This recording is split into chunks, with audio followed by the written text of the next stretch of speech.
right off the bat, one of the best college football players, and I want to talk to you about how he's going to translate to the pros, is Jeremiah Owusu-Koramoah, linebacker, safety. I mean, he's 6'1", 215 pounds.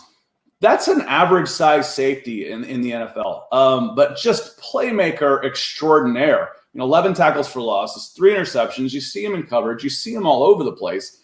Is he as good every day as he is when we see him on tape, when we're watching him in this type of environment?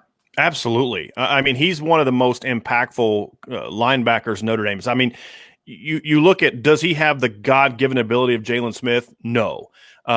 Did he have the size and power of Manti Te'o? No. But from a production standpoint, he's just as impactful as Notre Dame has had. He had 11 tackles for loss this year. And the thing is, Scott, when you break down Notre Dame's film, they're avoiding him. Teams are avoiding him. They're purposely trying to game plan away from him because he is the rover. He's almost exclusively a field defender. And in college football, with the hashes a little wider, it's easier to defend. It's easier to avoid a field player because you kind of know where he's going to be. And he was still able to have the level of production he had.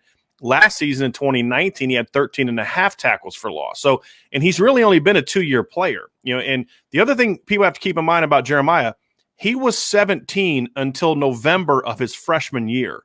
So he's still a very young player. He's still a very young defender. He turned, I think the first week of his freshman year in 2017, he turned 18. So this is a very young defender. He's a very instinctive defender.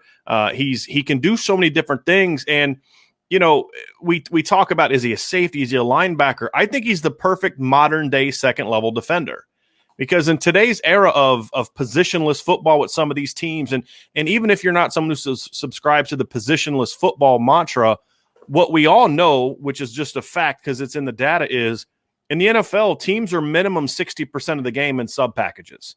So if you can find a defender that can play in space, can play against the run, that you don't have to sub out on first or second down or in third down in pass situations, then that guy's going to be a premium player. And Jeremiah Owusu is that kind of player. He can run with slots.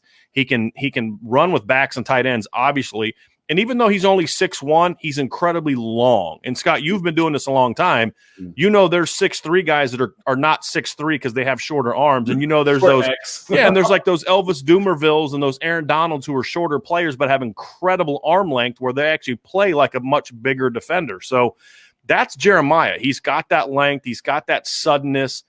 And the size is a concern in regards to if you're going to ask him to be a box linebacker, then that's not what you need. That's not what you're looking for. He's not going to take on guards all game and lock him off his body and disengage, get to the ball. But in space, he can play the run, because the thing that's unique about him is even though he's only 210 to 215 pounds, and it kind of varies, his ability to take 3 steps and explode through a ball carrier is impressive. And that's just that lower body power and explosiveness that doesn't really have to do with your size. It's just your God-given ability. And he's that kind of guy that can just take 3 steps and just drill you.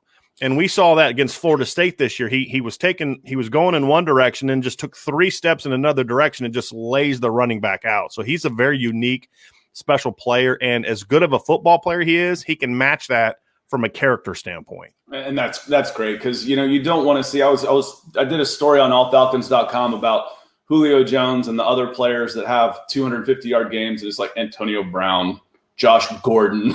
Put those guys over here and give me Julio. But the thing that still I can't wrap my head around in the day of holdbacks and double holdbacks is a 17-year-old senior. But if you really like this guy early on, you've got him for an extra 3 years of his career. I think that's amazing. Yeah, and he also doesn't have a lot of wear and tear on his body. He redshirted as a freshman in 2017. In 2018, he was going to be a key contributor on defense, sort of a rotation player at Rover, and then also was going to play a lot of special teams. Hurt his foot in the opener and redshirted. Didn't play the rest of the year. So the last 2 years is the first we've seen him. Well, and a trendy pick for him right now seems to be in that 18 to 20 spot. I've seen the Raiders, and then I've seen the Dolphins as part of a trade down package. So in a lot of these mocks. So that could be something to keep an eye on with him. Now, It sounds like you're as high on him as he shows. He shows great on video. His measurables can be a little questionable, but is that a problem? And that might keep him in the teens instead of in the top 10, like Micah Parsons, who's 6'2", 245 pounds. Big deal. Is that big a difference? Maybe it might be. We'll see.